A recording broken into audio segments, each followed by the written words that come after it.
Welcome to Dear Diaspora, a podcast celebrating the African diaspora and the change makers, innovators, and entrepreneurs working to make our world a better one to live in. I'm your host, Ndulwa Kowa. Let's get started. Dear Diaspora fam, thank you so much for tuning in to episode 39 of the show. Wherever you're listening from, I hope that you are well, you're safe, you are holding up okay, and that you're doing all that you can to take care of yourself and those that you love the most. So today's episode is going to be a little different, so no interview today. It's going to be a solo episode, and the first part of this show is going to be dedicated towards supporting the work of activists on the front lines of change. There are incredible activists out there that are putting themselves at risk for the greater good. They are on the ground, they are protesting, they are leading the change, and it's important that we really do all that we can to support them. I'm going to first start by reading a statement put together by a community that I am a part of called Women of Color Podcasters.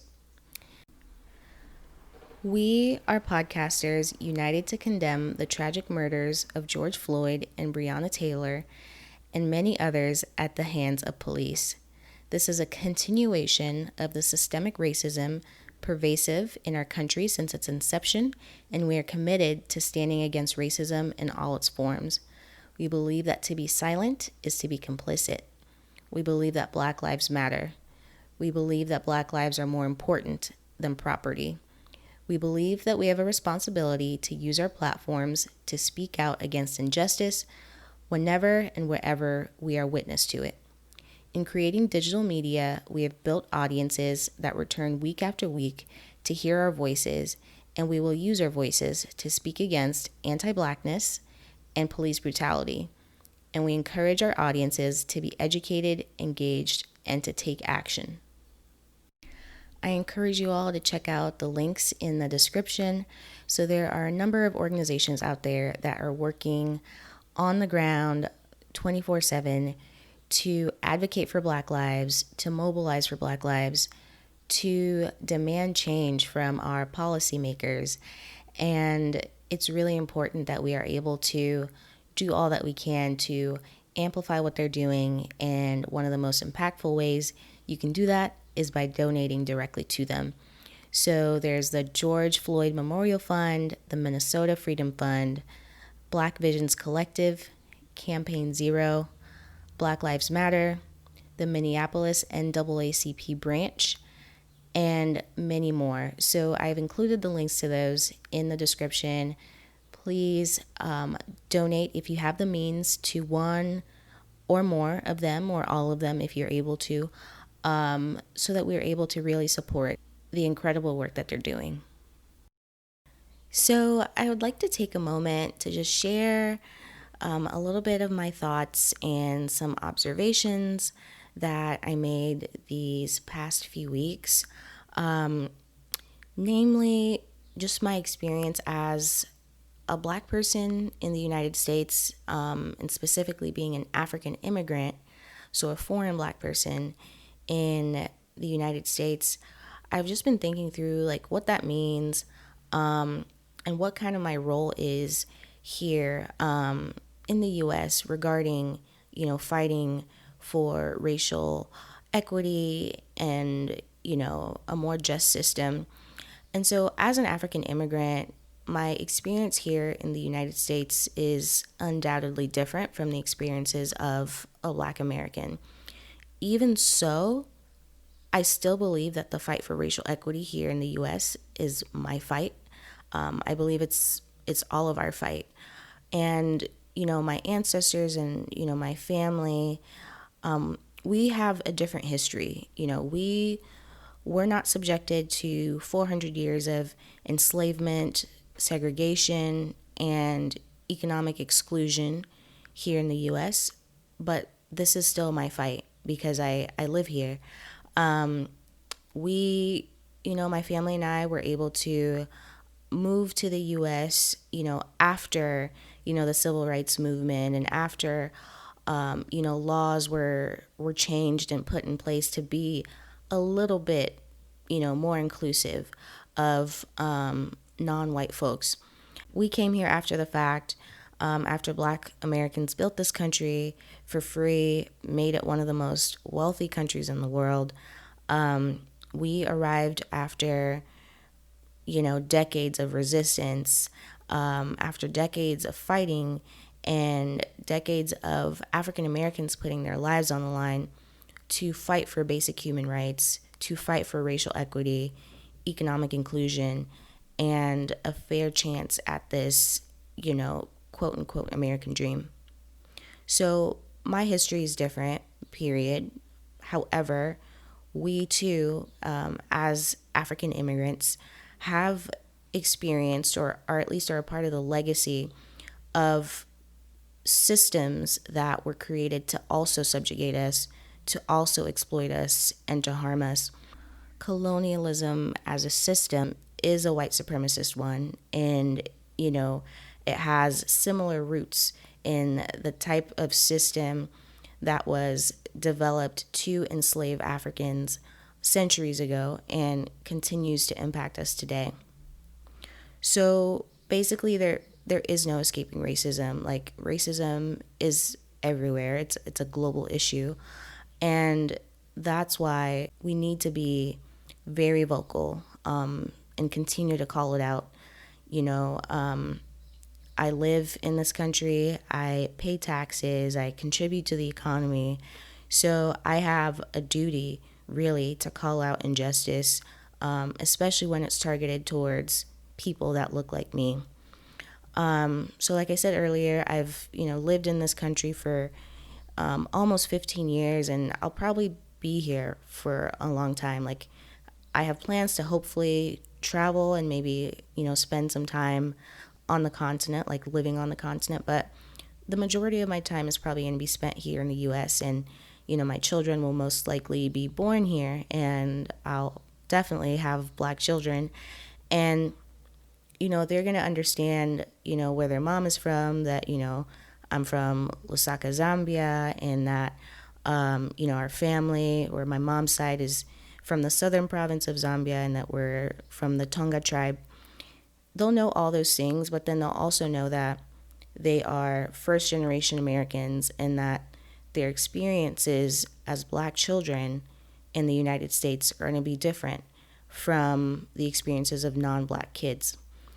Once they're old enough to really understand, they're going to get that talk, that Black parents often have to have with their children, just kind of guiding them and schooling them on the realities of, our society.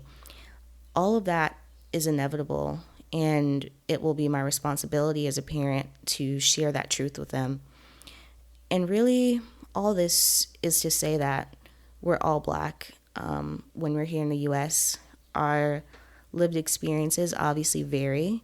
We are not a monolith, but at the end of the day, we're all Black, and we're all that we got.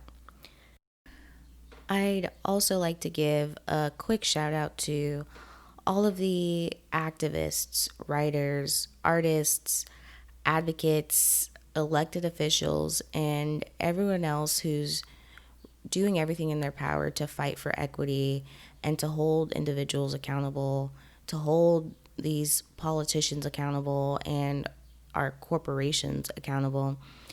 If you don't follow Brittany Packnett, please follow her on Instagram and Twitter, and learn about her Campaign Zero initiative to lower incidents of police brutality. It's a really great initiative and basically offers practical ways to address some of the issues surrounding, excessive use of force and just police brutality as a whole. Also, check out Sherelle Dorsey from The Plug. So she put together a list of the major tech companies that are out here making these public statements and committing to making changes at their respective companies. And I think a quick update, she is going to be building like an actual dashboard to track all of this. So currently, I believe there's a shared Google spreadsheet, and I'll link to that also. There's a shared Google spreadsheet where you can take a look at all the companies and what they've said about, Black Lives Matter and just, standing in solidarity with the movement. So I think that's a really powerful way to also, I guess, continue to hold these corporations accountable, because we we can't just have them put out some generic solidarity statement and then not follow through with concrete action. So love what she's doing. Be sure to check that out. I also really like the pull up campaign. Follow them also. I follow them on Instagram. So they're urging companies to share their diversity numbers, and by diversity they mean like how many black people are on staff, how many black people are board members, and how many black people are in executive positions. So it's encouraging transparency, and hopefully, this will result in concrete changes again to these companies, so that they're really able to, hire more black people and empower their black employees. Another really great initiative that I recently came across was the 15% pledge. It's another initiative started by a black woman. Her name is Aurora James. And basically, like, the premise is, black people account for 15% of the population in the United States. And so they're calling on major retailers like Target, Whole Foods, to direct 15% of their purchasing power to black owned businesses. This is another really powerful initiative, and you can learn more about it at 15percentpledge.org. I will also make sure to link to that.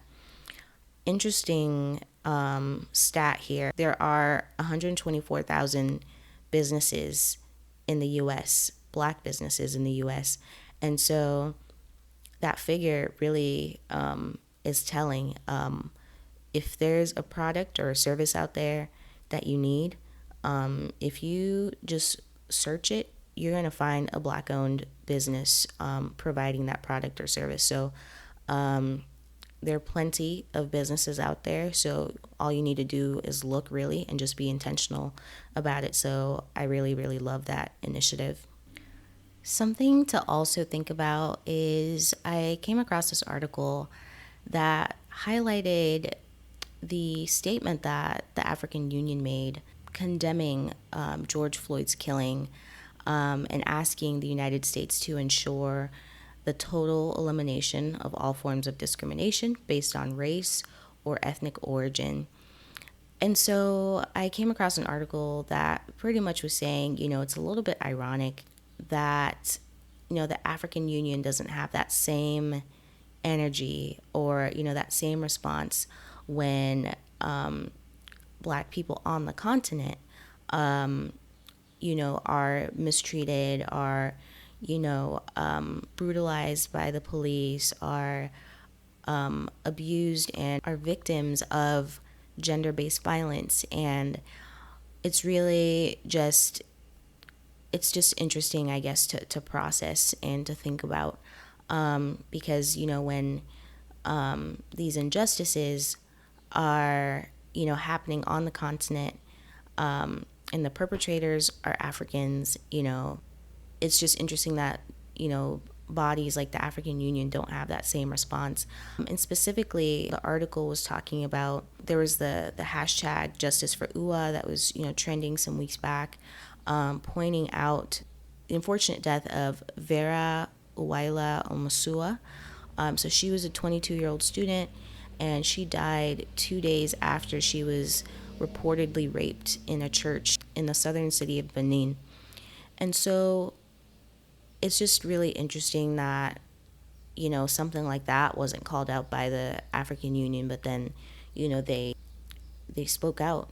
I mean, which was not a bad thing, obviously. It's great that they're showing solidarity and calling the United States out, but, when these things happen to young people on the continent, because of their gender or their ethnicity, we need to be able to call those things out as well. And so that's something just to process, and I think that could be really just an entire episode on its own. And so thank you all for just tuning in to this episode. I hope that you are able to kind of learn more about the incredible work that activists are doing on the ground to advocate for change. I hope that you're able to support it in any way that you can.